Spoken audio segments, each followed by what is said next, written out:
Hey, let's talk about the scheduled banned and suspended announcement. Hey, there was a suspended announcement that just came out moments ago.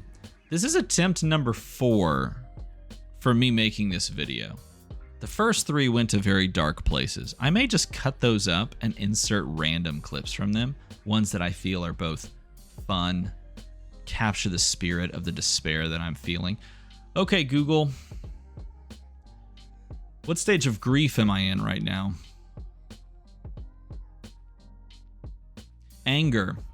I'm in anger. That's the stage that I'm in. I skipped right over denial. Denial did not last very long, and it's not just a river in Egypt. Hey, let's talk about Classic Constructed. Classic Constructed had one change. Pulse of Eisenloft is now banned. This is a ho-hum change. I mean, it's kind of clever, is what it is. It's kind of clever. Credit to LSS. This is kind of a clever change because what they're looking at is this data. And this data says that Oldhim, when played by high-level players, has just got an edge in a lot of different matchups. That's what they say in this paragraph down here. I mean, this is kind of proven by Australia win, Canada win, New Zealand win. All 3 top players, all 3 on Team Dragon Shield, all 3 taking Oldhim and all 3 winning their events. And these are large events too. These are some big ones. Okay, so looking at it from that perspective, what this basically does is it allows the easy line of pitch stacking, and I say easy in quotes, the easy line of pitch stacking Pulse next to like double Oakenold, like not a thing anymore, because you know, like you could pitch stack for the late game in certain matchups, and you could have Oakenold like in 2 hand cycles, and then have a Pulse in one of those so that you can hold the Pulse for the first one and then double fuse the Oakenold and then draw into the second one and double fuse that one, right? And kind of win the game basically off the giant tempo swing. So you can't do that anymore. It also means that you can't double defense react is a better way to say it, with the Oldhim ability. And in doing so, you don't have the capability of like blocking 2 and ice reacting, which is powerful. There's also like the ancillary benefit of like throwing it out as a defense reaction that buffs, but it wasn't always used for that. It was really used for that double fuse on Oakenold.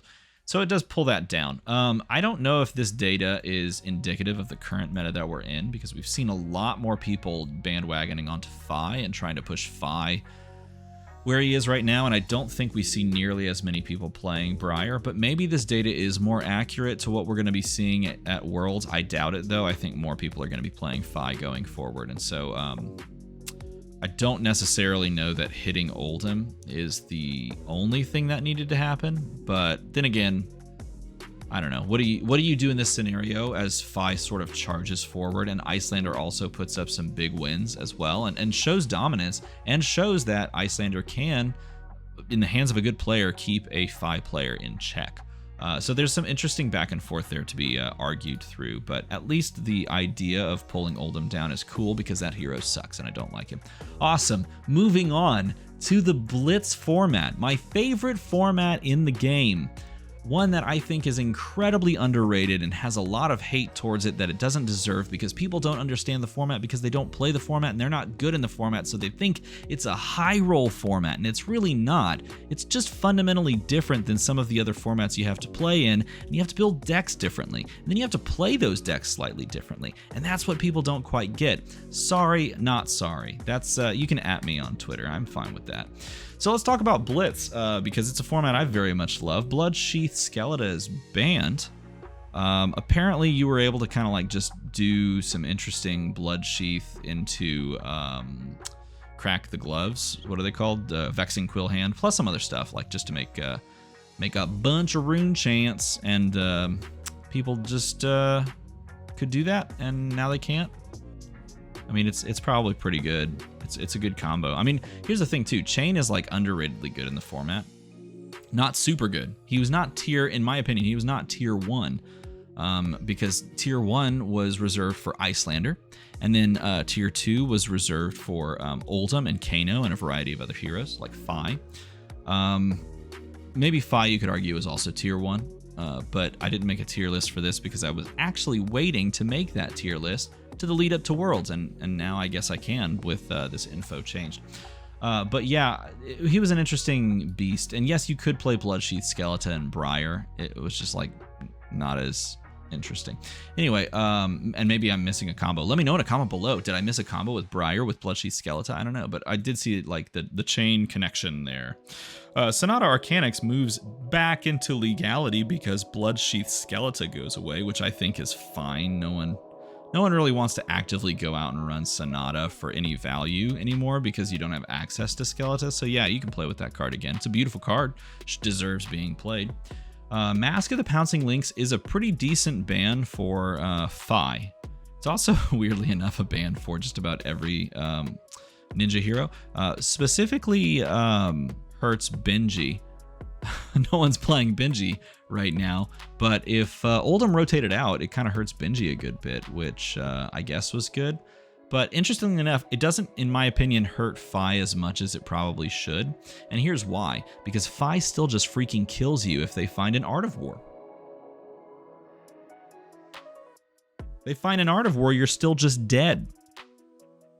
They just can't push an extra 6 damage. The Art of War is the key for Fi. So like if you want to play Fi, you're still fine playing Fi in this format. He's still probably tier 2 or whatever. Like Icelander probably comes down actually. So maybe that I'll rework that in my head. Oh, Oldham's tier 1. Just kidding. Oldham's back on top because that's apparently where we want him to be. He can go ahead and get his 25 points or whatever else he needs and get on out of here. But yeah, Mask of the Pouncing Lynx, woo, I guess it means that you can't like go Lava Burst into Lava Burst and win the game that way. Now you just have to do it honestly. As I bump the mic, you gotta win honestly off the back of double Art of War and your Blitz deck. Hey, Storm Striders. Wizards don't need that card.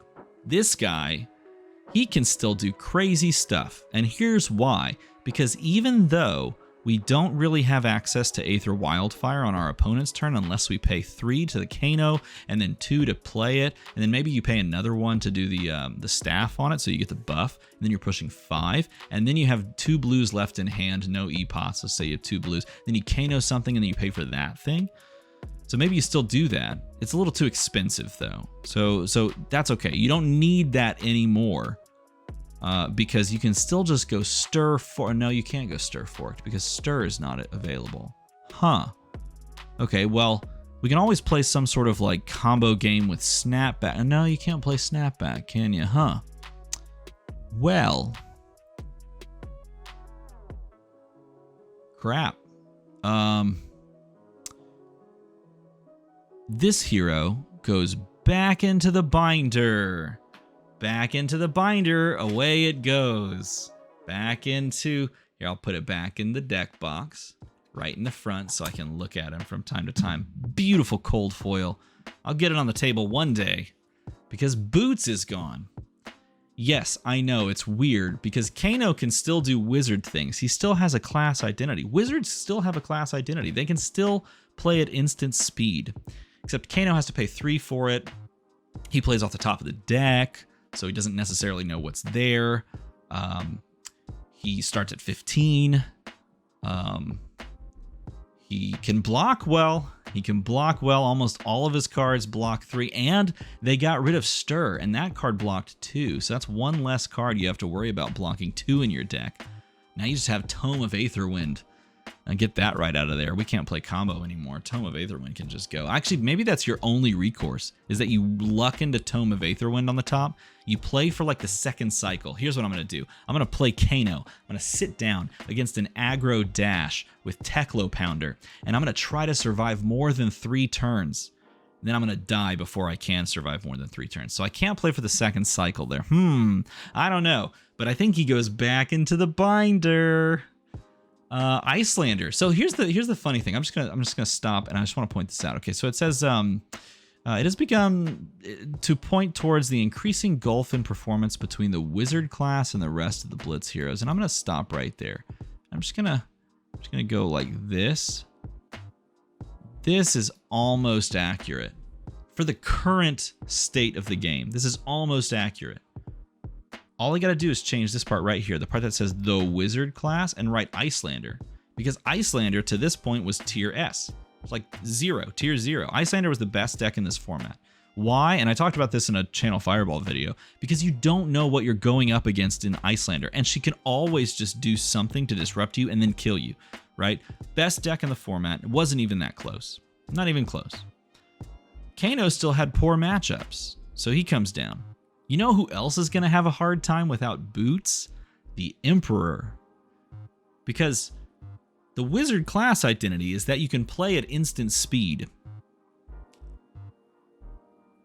It's built into their cards, like on their hero text. Like you can play at instant speed by paying 3 with Kano off the top of the deck. You can play a blue from your arsenal at instant speed on your opponent's turn. And the warrior wizard doesn't have any text whatsoever to play at instant speed, and now doesn't have boots to play at instant speed. So why is he a wizard?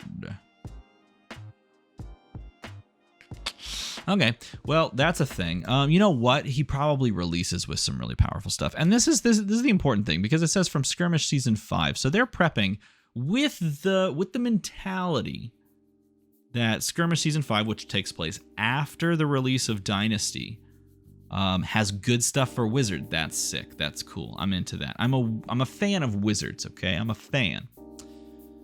So that's cool, but you know what? Doing this now and not on November 9th is confounding. It's confounding. Look, okay, I'm going through the stages of grief. I understand that fundamentally, this is probably a smart move if you're trying to slow the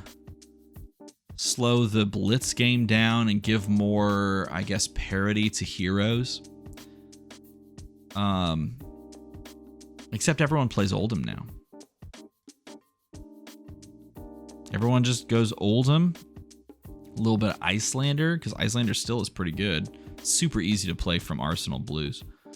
Yeah, they just go Oldhim now.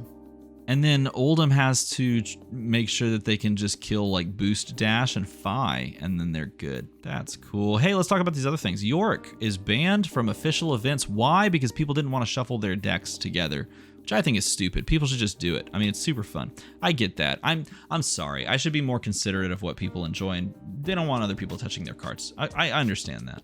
I think it's wrong, but I understand it. Like you can have that take. That's fine. Whatever.